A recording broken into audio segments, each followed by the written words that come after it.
करवा चतुर्थी का व्रत करने से अखंड सौभाग्य हो जाता है। मात्र पार्वती जी की सहेली का व्रत। भक्ति तो भगवान शिव ने पूछ लिया कि तुम कौन, क्या चाहती हो, मांग लो। उसने कहा जितने जन्म मिले मेरे, जितने जन्म, प्रत्येक जन्म में मैं अपने पति के चरणों की सेवा करूं। समय आया एक बार करवा का नाम, उस जो पार्वती जी की सहेली थी उसका नाम करवा पड़ गया। करवा पड़कर एक साधारण परिवार में उसका जन्म था। पति के साथ संग में रह रही थी। पति को थोड़ा शरीर में शिथिलता हो गई थी और वो शिथिलता को देखकर पति को लगी प्यास। जब प्यास लगी तो पानी पीने के लिए पति सरोवर के पास गया। जरा ध्यान देना इस कथा। पति गया सरोवर के पास में। कई लोग करवा चौथ की बहुत हंसी उड़ाते हैं, माताओं की बड़ी हंसी उड़ाते हैं। उनसे निवेदन है मेरा, हमारे सनातन धर्म के जितने व्रत हैं, हमारे सनातन धर्म के इस भारत की भूमि से जितने नियम धर्म जितने निकले हैं, जितने व्रत निकले हैं, साधना निकली है, ये साधारण नहीं है। इसलिए बार बार कहते हैं चंदन है इस देश की माटी, तपोभूमि हर ग्राम है, हर बाला देवी की प्रतिमा, बच्चा बच्चा राम है। कोई साधारण नहीं है, कोई अब पार्वती जी की वो सहेली का नाम जन्म लेते लेते लेते लेते एक बार करवा पड़ गया। पति थोड़ा सा शिथिल था, शरीर में थोड़ा रोग हो गया था। पानी पीने के लिए सरोवर पर गया। सरोवर में जैसे पानी पीने के लिए गया, एक मगर ने उस पति का पांव पकड़ लिया।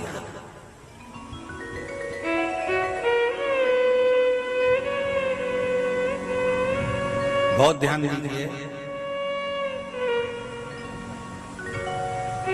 हनुमान जी की सेवा करने से राम जी मिल जाते हैं। ध्यान देना जरा।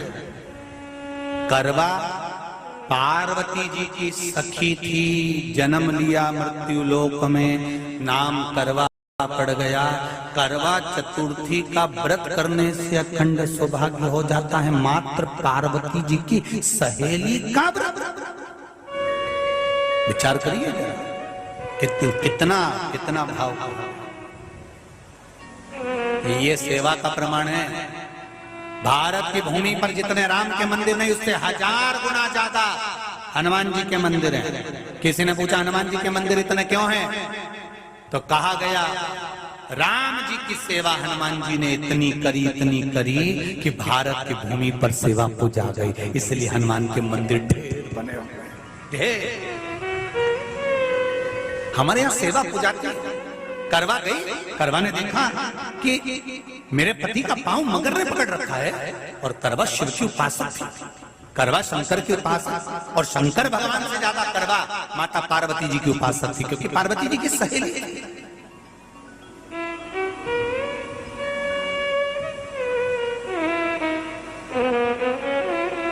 पति का पांव खींच कर मगर पानी में लेकर जा रहा था।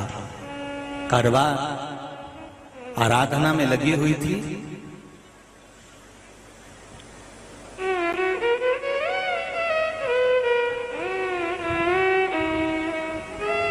केवल करवा ने मिट्टी का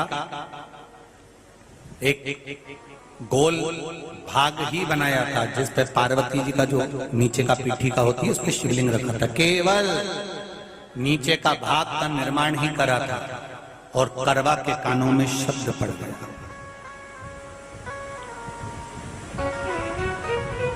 करवा के कानों में शब्द पड़ गया, पति के चीखने की आवाज आई। करवा दौड़ पड़ी। ये तो अब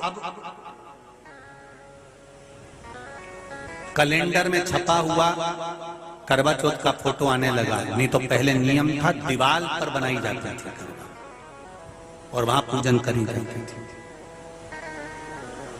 कई माताएं जानती होगी यहाँ पर आज भी पहले दीवार पर बनती थी, पूरा परिवार की सौभाग्यवती नारियां वहां आकर पूजन करती थी एक जगह, फिर बाद में छत पर जाकर करवे का अर्घ दिया करती थी। ये नियम था। अब तो बना बनाया कागज आ जाता, उसको चिपका दो, पूजन कर लो, वो अलग प्रमाण। पर यहाँ करवा मट्टी का भाग का लेपन कर रही थी, और लेपन करते करते बस उस समय पर पति की आवाज आई, छोड़ा, करवा भागी। और शिव आराधना में लगी हुई करवा, पार्वती की आराधना में लगी हुई करवा भाग कर गई।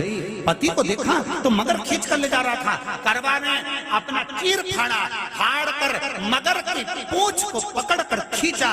और कितना सात्विकता में बल होगा, जरा विचार करना कि मगर को खींच कर वृक्ष के नीचे ले गई, और वृक्ष के नीचे नहीं जा पाई तो वहीं पर घाट के ऊपर घास लगी हुई थी। इसलिए आज भी करवा चौथ के व्रत में आपने देखा होगा कुछ सलाखें, कुछ घास आपको मिल जाती है। उससे एक घास से, मात्र एक घास, एक घास से उसने उस मगर को बांध दिया। मगर हिल नहीं पाया। यम के दूत आ गए इसके पति को मौत के ग्रास ले जाने के लिए। यम के दूत। करवा ने पूछा, तुम कौन हो, कैसे आना हुआ? यमदूत कहते हैं, तुम्हारे पति का आज अंतिम दिन है, अंतिम समय, अंतिम पल है, ये मरेगा। करवा कहती, अगर मारना है तो इस मगर को मारो जिसने मेरे पति का पांव पकड़ रखा है। प्राण छोड़ना है तो इस मगर के छोड़िए, मेरे पति के तो प्राण आप ले जा नहीं सकते। करवा, हम अपने नियम को नहीं बदल सकते। तेरे पति की अंतिम सांसें हैं, वो मरेगा। मगर को अभी नहीं मरना है, मगर अभी कम से कम 9 महीना और जीवित रहेगा। इसका हमारे पास लेख है। करवा कहती है, ऐसा हो नहीं सकता। यमदूत खड़े हैं, ले जाने दे नहीं रही। क्रोध आ गया करवा को, हाथ में जल उठाया। अगर एक यमदूत भी मेरे पति को उठाकर ले जाता है तो मैं शिव भक्त माता पार्वती जी की भक्त करवा आपको श्राप दे दूंगी। सब दौड़ पड़े, यमराज के पास चले गए। यमराज ने पूछा, तुम दौड़ कर आए हो, क्या हुआ?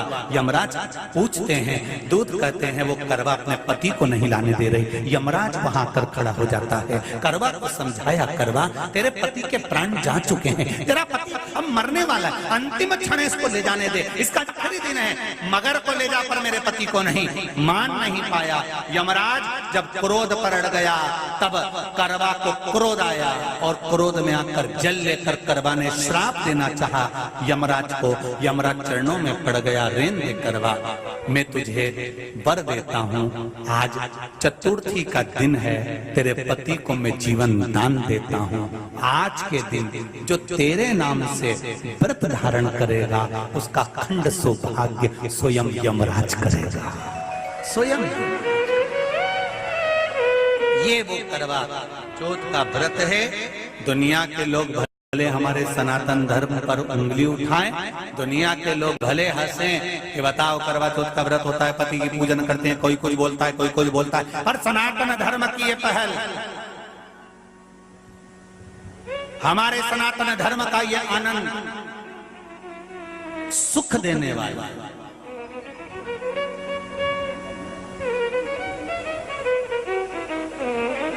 एक बात और कहेंगे आप,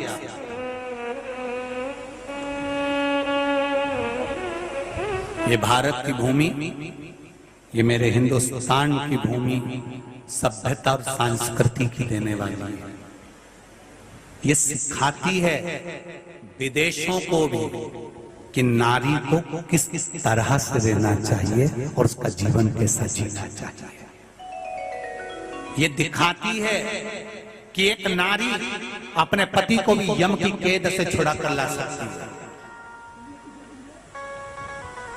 ये दिखाती है।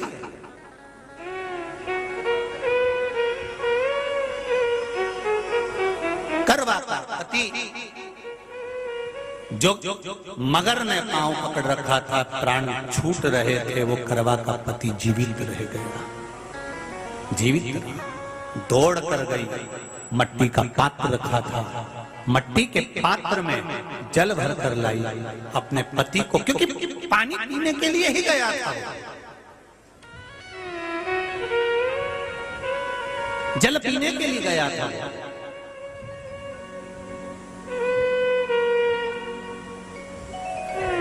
मट्टी के पात्र में जल भरकर जब करवा लेकर आती है, और करवा जब मट्टी के पात्र में जल भरकर लेकर आई, अपने पति को पानी पिलाने लगी। पति उठा, उठकर उसने कहा, इस जल की जरूरत तेरे को है करवा, क्योंकि तूने शिव आराधना के लिए, पार्वती की आराधना के लिए मुख में कोई जल नहीं रखा। पति ने जल का आचमन अपनी पत्नी को कराया। बस वही नियम आज तक हमारे सनातन हिंदू धर्म में चला आ रहा है। करवा चौथ का पति पत्नी को आचमन करा। ये करवा चौथ की कथा का विस्तार, कई लोग कहते हैं कथा कहां से आई, तो आप बता सकते हो इस कथा को, आज की क्लिप को काट कर जनमानस तक भेज सकते हो कि ये कथा का विस्तार आप अपने जीवन में सुनिए। उसके बाद फिर भगवान कृष्ण ने द्रौपदी को इस कथा का वर्णन कराया। फिर एक कथा भगवान कृष्ण ने सुनाई, एक सेठ का प्रसंग, उसके 7 पुत्र थे, एक पुत्री थी, भाइयों की बहन, उसको खाना खिलाना था, भूख के भाई साथ में खाना खाते थे, एक अग्नि का ज्वाला दिखाकर चलनी में से बहन को भोजन करा देना, पति का नष्ट हो जाना, फिर